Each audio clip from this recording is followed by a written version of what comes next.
എല്ലാവർക്കും വിഷ്ണുശാലിനിയുടെ മറ്റൊരു മനോഹരമായ എപ്പിസോഡ് റിവ്യൂയിലേക്ക് സ്വാഗതം. ഇപ്പോൾ കാണിക്കുന്നത് സത്യഭാമയുടെ വീടാണ്. അവിടെ രാഘവൻ നായരുടെ കൈവിരലുകളൊക്കെ തടവി കൊടുക്കുകയാണ് സത്യഭാമ. സത്യഭാമ ചോദിക്കുകയാണ്, ഇപ്പൊ ഒന്ന് കൈ അനക്കി നോക്കിക്കേ, എങ്ങനെയുണ്ട്? പതിയെ വിരലുകൾ അനക്കുകയാണ് രാഘവൻ നായർ. അത് കണ്ട് സന്തോഷിക്കുകയാണ് സത്യഭാമയും ജയയും. സന്തോഷം കൊണ്ട് സത്യഭാമയുടെ കണ്ണു നിറഞ്ഞു പറയുകയാണ്, കണ്ടോ കണ്ടോ, കഴിഞ്ഞ ആഴ്ചത്തെക്കാളും മാറ്റമുണ്ട് അല്ലേ ജയെ? അന്നേരം രാഘവൻ നായർ പറയുകയാണ്, എന്നാലൊരു സ്പൂണിങ് എടുത്ത് പിടിക്കാൻ പറ്റുമോ എന്ന് നോക്കട്ടെ ഞാൻ. സത്യഭാമ സ്പൂൺ എടുത്തു കൊടുക്കുമ്പോൾ അത് പിടിക്കാൻ നോക്കുകയാണ് രാഘവൻ നായർ. പക്ഷേ സ്പൂൺ താഴേക്ക് വീഴുകയാണ്. അത് കണ്ട് സത്യഭാമയുടെ മുഖമൊന്ന് മാറുമ്പോൾ പിന്നീട് രാഘവൻ നായർ സ്പൂൺ എടുക്കുകയാണ്. അത് കണ്ട് സന്തോഷിക്കുകയാണ് സത്യഭാമ. സത്യഭാമ പറയുകയാണ്, നന്നായി, ഇനി ഒന്നുകൂടി ശ്രമിച്ചാൽ മതി. 1-2 ആഴ്ചക്കകം നന്നായി പിടിക്കാൻ പറ്റും. അന്നേരം ഓട്ടോയിൽ അവിടേക്ക് വരികയാണ് സുസ്മിത. മോള് പുറത്തു പോയിരുന്നു അല്ലേ? അതെ ആന്റി, ഇവിടെ വെറുതെ ഇരുന്നപ്പോൾ ജസ്റ്റ് ഒന്ന് കറങ്ങാമെന്ന് തോന്നി. വിഷ്ണുവിനെ ഞാൻ ഒരിടത്തേക്ക് പറഞ്ഞയച്ചു, ഇപ്പോൾ എത്താൻ സമയമായി. മോള് വല്ലതും എടുത്ത് കഴിക്കാൻ നോക്ക്, പുറത്തു നിന്നും വന്നതല്ലേ. വിഷ്ണുവേട്ടനെ ഞാൻ കണ്ടിരുന്നു ആന്റി, ഒരു ടെക്സ്റ്റൈൽസിൽ വെച്ച്. എങ്കിൽ പിന്നെ രണ്ടുപേർക്കും ഒന്നിച്ചു വന്നുകൂടായിരുന്നോ? വിഷ്ണുവേട്ടന്റെ കൂടെ ആ സ്ഥിരം ഫ്രണ്ട് ഉണ്ടായിരുന്നു, ആ ദാസൻ. അന്നേരം സത്യഭാമയുടെ വീട്ടിലേക്ക് ബൈക്കിൽ എത്തുകയാണ് വിഷ്ണുവും ദാസനും. ബൈക്കിൽ നിന്ന് ഇറങ്ങി ഗിഫ്റ്റും പിടിച്ചുകൊണ്ട് ദാസൻ ആശാനെ എന്ന് വിളിക്കുമ്പോൾ പെട്ടെന്ന് ചാടി ഇറങ്ങി വിഷ്ണു പറയുകയാണ്, സൂക്ഷിച്ച് എന്ന് പറഞ്ഞിട്ട് അത് വാങ്ങിക്കുകയാണ്. സത്യഭാമയൊന്നും ശ്രദ്ധിക്കാതെ മുകളിലേക്ക് പോകാൻ വിഷ്ണു തുടങ്ങുമ്പോൾ സത്യഭാമ വിളിക്കുകയാണ്, ഡാ, എവിടെയായിരുന്നു നീ? അത് കുമാരന്റെ ടെക്സ്റ്റൈൽസിൽ. അയാള് തിരുപ്പതിയിൽ പോയിരിക്കുകയാണ്, നാളെ വരും. ഇതെന്താ നിന്റെ കയ്യിൽ നിന്ന് ചോദിക്കുകയാണ് സത്യഭാമ. ഗിഫ്റ്റ് നോക്കി ഒന്ന് പരിങ്ങിയിട്ട് വിഷ്ണു പറയുകയാണ്, അത് അവൻ വാങ്ങിയതാണ്, ആർക്കോ എന്തോ കൊടുക്കാൻ എന്നുള്ളതാണ് പറഞ്ഞത്. ഞാൻ എന്നാ പൊക്കോട്ടെ അമ്മ എന്ന് ചോദിക്കുകയാണ് വിഷ്ണു. പക്ഷേ വിഷ്ണുവിന്റെ ഭാവമൊക്കെ കണ്ട് സുസ്മിത ശ്രദ്ധിക്കുകയാണ്. സുസ്മിത കരുതുകയാണ്, ആ പറച്ചിലിൽ തന്നെ എന്തോ ഒരു കള്ളക്കളി ഉണ്ടല്ലോ. ഇനി അത് വിഷ്ണുവേട്ടൻ എനിക്ക് വേണ്ടി തന്നെ വാങ്ങിച്ചതായിരിക്കുമോ? അവിടെ വെച്ച് തരാനുള്ള മടി കൊണ്ടായിരിക്കും ദാസൻ വാങ്ങിയതാണെന്ന് പറഞ്ഞത്. അതെ, നല്ല വെയിറ്റ് ഉണ്ടെന്നൊക്കെ പറഞ്ഞ് ചിരിച്ച് സന്തോഷത്തോടു കൂടി മുറിയിലേക്ക് കയറുകയാണ് വിഷ്ണുവും ദാസനും. ആലോചിച്ചു നിൽക്കുന്ന സുസ്മിതയോട് സത്യഭാമ ചോദിക്കുകയാണ്, മോൾ എന്താ ആലോചിക്കുന്നത്? മുഖത്തെന്താ ഒരു സങ്കടം പോലെ ഉണ്ടല്ലോ. സുസ്മിത പറയുകയാണ്, ഞാൻ കടയിൽ വെച്ച് വിഷ്ണുവേട്ടന് കൊടുക്കാൻ വേണ്ടി ചെറിയൊരു താജ്മഹലിന്റെ ശില്പം നോക്കിയതാണ് ആന്റി. പക്ഷെ അത് വേറൊരു പെൺകുട്ടി വാങ്ങിച്ചു വെച്ചതായിരുന്നു. എന്തു പറഞ്ഞിട്ടും അവൾ അത് വിട്ടു തന്നില്ല. ആരാ അവൾ എന്ന് ചോദിക്കുമ്പോൾ സുസ്മിത മനസ്സിൽ കരുതുകയാണ്, കുടുംബശ്രീയിലെ ശാലിനിയാണെന്ന് പറഞ്ഞാൽ ഭാമ ആന്റി വെറുതെ തെറ്റിദ്ധരിച്ചാലോ? അത് പക്ഷേ പ്രീതി പറഞ്ഞതുപോലെ രാജേശ്വരിയെ പോലെ ഞാനും വിഷ്ണുവേട്ടനെ സംശയിക്കുന്നതാണെന്ന് കരുതും. അത് വേണ്ട. തൽക്കാലം അറിവില്ലായ്മ നടിക്കുന്നതാണ് ബുദ്ധി. വീണ്ടും സത്യഭാമ ചോദിക്കുകയാണ്, പറയുമോളെ, ആരാ അത്? അവളെ കണ്ടുപിടിച്ച് നമുക്ക് ആ ശില്പം തിരികെ വാങ്ങണോ? അത് എനിക്ക് പരിചയമില്ല ആന്റി, ആദ്യമായിട്ട് കാണുകയാണ്. എവിടത്തുകാരിയാണെന്ന് പോലും അറിയില്ല. സാരമില്ല മോളെ, അതുമാത്രമല്ലല്ലോ വേറെയും ഗിഫ്റ്റ് ഷോപ്പുകളുണ്ട് ഇവിടെ. ഇവിടെയെല്ലാം താജ്മഹൽ ശില്പവും കാണും. എത്ര എണ്ണം വേണമെങ്കിലും ഞങ്ങൾ മോൾക്ക് വാങ്ങിച്ചു തരാം. എന്താ പോരെന്ന് ചോദിക്കുമ്പോൾ സുസ്മിത പറയുകയാണ്, താങ്ക് യു ആന്റി, ഞാൻ വാങ്ങിച്ചോളാം. അന്നേരം സുസ്മിതയ്ക്ക് അമ്മയുടെ ഫോൺ വരികയാണ്. സുസ്മിത പറയുകയാണ്, അമ്മയാണ്, 1 മിനിറ്റ് എന്ന് പറഞ്ഞ് പുറത്തേക്ക് പോവുകയാണ്. ഗിഫ്റ്റ് പൊട്ടിക്കാതെ നോക്കിക്കൊണ്ടിരിക്കുന്ന വിഷ്ണുവിനോട് ദാസൻ പറയുകയാണ്, ആശാനെ ഇനി പുറമേയുള്ള ചന്തം നോക്കാതെ അകത്ത് ഉള്ളത് എന്താണെന്ന് നോക്ക്. എന്താണ് ഏട്ടത്തിയമ്മ തന്നതെന്ന് അറിയണമല്ലോ. നോക്കാല്ലേ എന്നും പറഞ്ഞു ഒന്ന് പ്രാർത്ഥിച്ചിട്ട് വിഷ്ണു ഗിഫ്റ്റ് പൊട്ടിക്കുകയാണ്. താജ്മഹൽ കണ്ട് വളരെയധികം സന്തോഷിക്കുകയാണ് വിഷ്ണു. ദാസൻ പറയുകയാണ്, ആശാനെ, ഇത് രോഗി ഇച്ഛിച്ചതും വൈദ്യൻ കൽപ്പിച്ചതും ഒരുപോലെയായി. സന്തോഷം സഹിക്കാൻ വയ്യാതെ താജ്മഹൽ എടുത്തിട്ട് വിഷ്ണു പറയുകയാണ്, എടാ, താജ്മഹൽ ശില്പം. താജ്മഹൽ ശില്പമല്ല ആശാനെ, മറ്റൊരു സംഭവമാണ്. അതെന്ത് സംഭവം? ഏട്ടത്തി അമ്മയുടെ ഹൃദയമാണിത്, ഹൃദയശില്പം.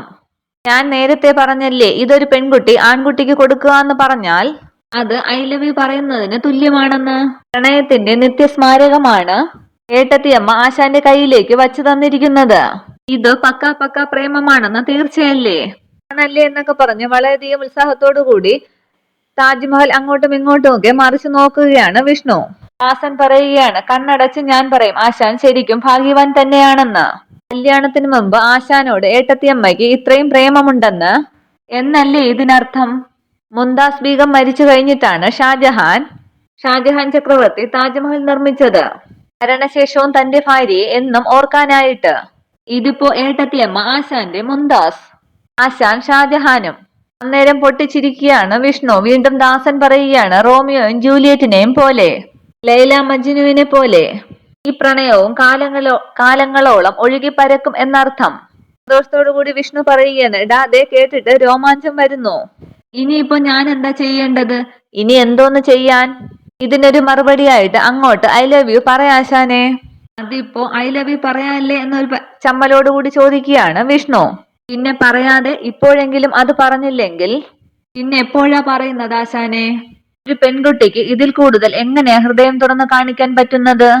എങ്കിലേ ഇപ്പൊ തന്നെ പറഞ്ഞു നോക്കിയാലോ, ഒരു ട്രയലായിട്ട്. പിന്നല്ലാതെ ധൈര്യമായിട്ട് ആശാൻ പറഞ്ഞോ. ട്രയലായിട്ട് അത് ഏട്ടത്തിയമ്മയുടെ ചെവിയിലെത്തുമെന്ന് ഉറപ്പാണ്. ഫോൺ വെച്ച സുസ്മിത സത്യഭാമയോട് പറയുകയാണ്, ആന്റി ഞാനൊന്ന് മുകളിൽ പോയിട്ട് വരാം വിഷ്ണുവേട്ടനെ കാണാൻ. ചെല്ല് എന്നിട്ടേ ആ ദാസനോട് പോയിട്ട് നാളെ വരാൻ പറയ്. എപ്പോ നോക്കിയാലും മാലു പോലെ കൂടെ കൂടിക്കോളും. സുസ്മിത പോയ ശേഷം സത്യഭാമ രാഘവൻ നായരോട് പറയുകയാണ്, പാവളെ ഭാര്യയെ കിട്ടുന്ന വിഷ്ണു ശരിക്കും ഭാഗ്യവാൻ തന്നെയാണ്. രാഘവേട്ടാന്ന് ചോദിക്കുമ്പോൾ രാഘവൻ നായർ പറയുകയാണ്, അതെ അത് എന്നെയും നിന്നെയും പോലെ തന്നെയാണ്. അതേസമയം റൂമിൽ താജ്മഹൽ നോക്കി വിഷ്ണു പറയുകയാണ്, darling I love you very much.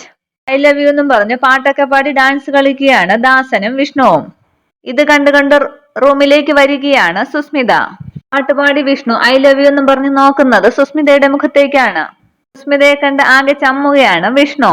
റൂമിലേക്ക് കയറിയ സുസ്മിത ചോദിക്കുകയാണ്, ആണോ, ആർ യു സീരിയസ് എന്ന് ചോദിക്കുകയാണ്. എന്ത് സീരിയസ്? അതിനിവിടെ ആർക്കാ അസുഖം?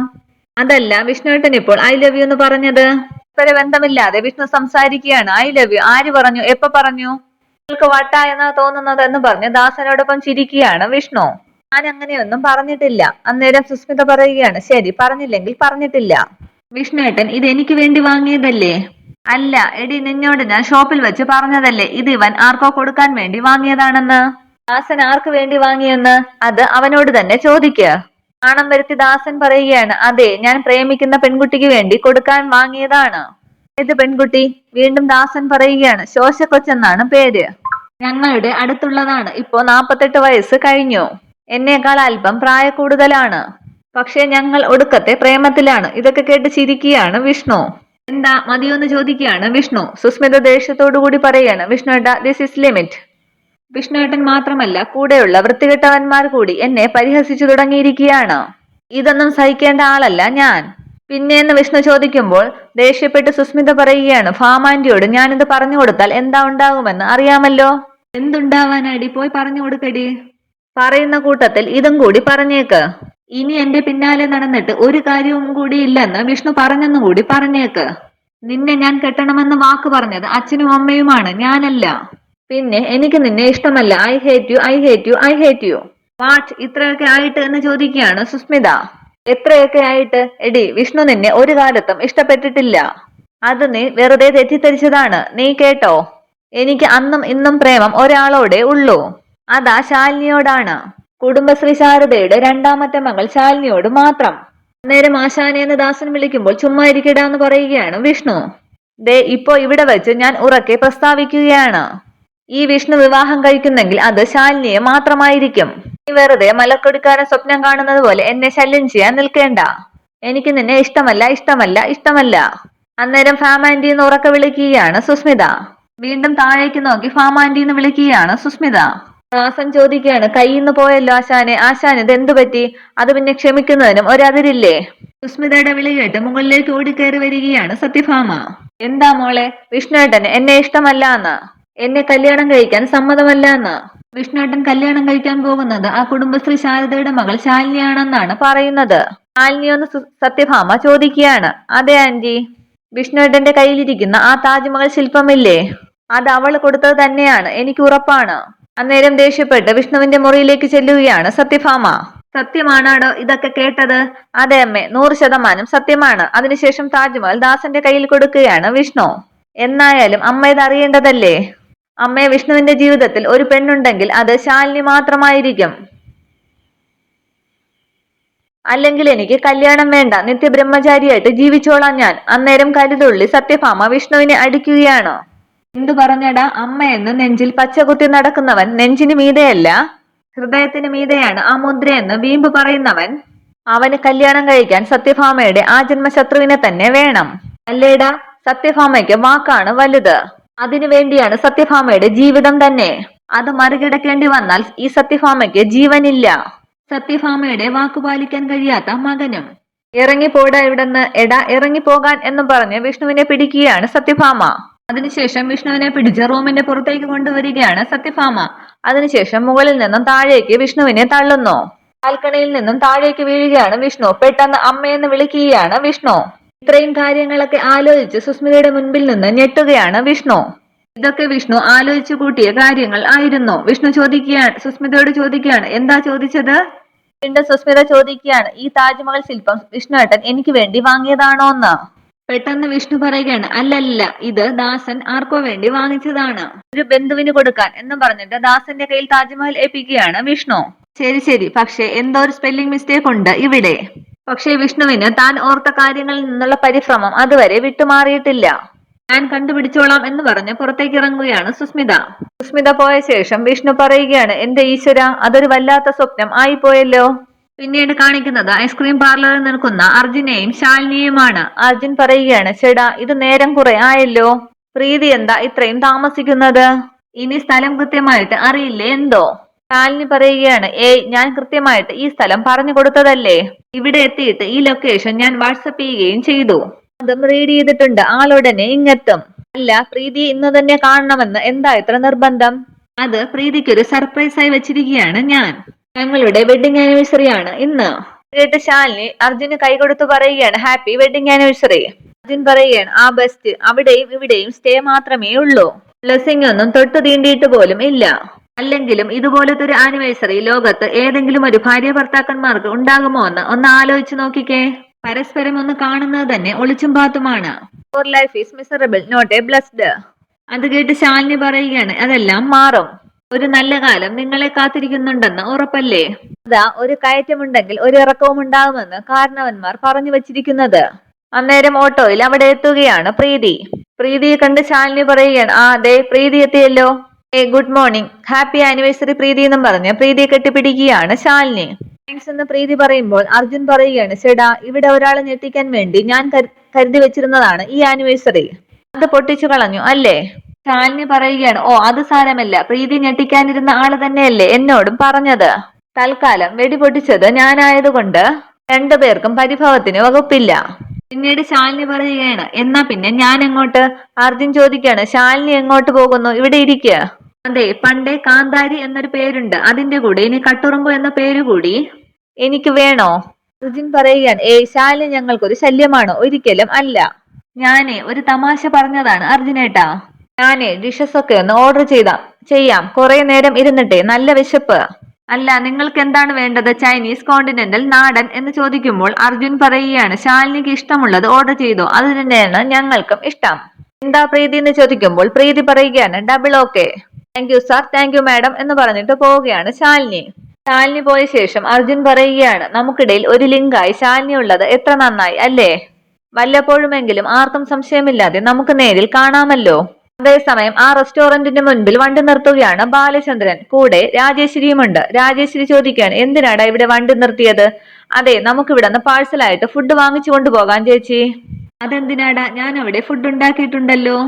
എന്റെ പൊന്നു ചേച്ചി, ഒരു നേരമെങ്കിലും വായ്ക്ക് രുചിയായിട്ട് ഒന്ന് ആഹാരം കഴിച്ചോട്ടെ. ഓ, അപ്പോൾ ഞാൻ ഉണ്ടാക്കുന്നതൊന്നും കൊള്ളില്ല എന്നാണ് നീ പറഞ്ഞു വരുന്നത്? അയ്യോ, അങ്ങനെയല്ല ചേച്ചി, എന്നും ചേച്ചി ഉണ്ടാക്കുന്ന ടേസ്റ്റി ആയിട്ടുള്ള ഭക്ഷണമല്ലേ കഴിക്കുന്നത്. അതിലും വെറൈറ്റി ആയിട്ട് എന്തെങ്കിലും കഴിച്ചാലല്ലേ രണ്ടും തമ്മിലുള്ള വ്യത്യാസം അറിയോ? അങ്ങനെ എന്ന് പറയുകയാണ് രാജേശ്വരി. ആ ചേച്ചി, നമുക്ക് പോയി വാങ്ങിയിട്ട് വരാം എന്ന് പറഞ്ഞ് രാജേശ്വരിയും കൂട്ടി വണ്ടിയിൽ നിന്നും ഇറങ്ങുകയാണ് ബാലചന്ദ്രൻ. ബാലചന്ദ്രൻ പറയുകയാണ്, ചേച്ചി ദേ അങ്ങോട്ടിരിക്ക്. രാജേശ്വരി ചോദിക്കുകയാണ്, എന്തിനാടാ ഇരിക്കുന്നത്? പാഴ്സൽ വാങ്ങിച്ചുകൊണ്ടങ്ങ് പോയാൽ പോരെ? പാഴ്സലാണെങ്കിലും കുറച്ച് സമയം എടുക്കും ചേച്ചി. ചേച്ചി ഇരിക്കെ, ഞാൻ കൗണ്ടറിൽ ചെന്ന് പാഴ്സൽ ഓർഡർ ചെയ്തിട്ട് വരാം. കൂട്ടത്തിൽ നമുക്ക് കുടിക്കാൻ 2 ജ്യൂസും. ചേച്ചി ഇരിക്കുക. അതിനുശേഷം ഭക്ഷണം ഓർഡർ ചെയ്യാനായി പോവുകയാണ് ബാലചന്ദ്രൻ. അവിടെ വേറൊരു സ്ഥലത്ത് നിന്ന് മാറി നിന്ന് ഫോൺ ചെയ്യുകയാണ് ശാലിനി. അർജുൻ പ്രീതിയോട് പറയുകയാണ്, ഐ ലവ് യു പ്രീതി. പ്രീതിയും തിരിച്ചു പറയുന്നു, ഐ ലവ് യു ടു. പിന്നെ അന്ന് രാത്രി സംഭവിച്ച കാര്യങ്ങളൊന്നും വീട്ടിൽ അറിഞ്ഞിട്ടില്ലല്ലോ അല്ലേ? ഇല്ല, അർജുനേട്ടൻ പോയ ഉടനെ ഞാൻ പിൻവാതിൽ വഴി ഓടി റൂമിലേക്ക് കയറി. ആർക്കും ഒരു സംശയവുമില്ല ഇതുവരെ. ഭാഗ്യം, എപ്പോഴെങ്കിലും ഇതൊക്കെ അറിഞ്ഞ് നിന്നെ ഉപദ്രവിക്കുമോ മറ്റോ ചെയ്യുമെന്ന് എനിക്ക് നല്ല പേടിയുണ്ടായിരുന്നു. അന്നേരം അവിടെ ഇരിക്കുന്ന രാജേശ്വരി അർജുനെ കാണുകയാണ്. രാജേശ്വരി കരുതുകയാണ്, ചേടാ അത് ആ വക്കീലല്ലേ. ഇത്രയുമാണ് ഇന്നത്തെ എപ്പിസോഡ് വിശേഷങ്ങൾ. Okay, thank you.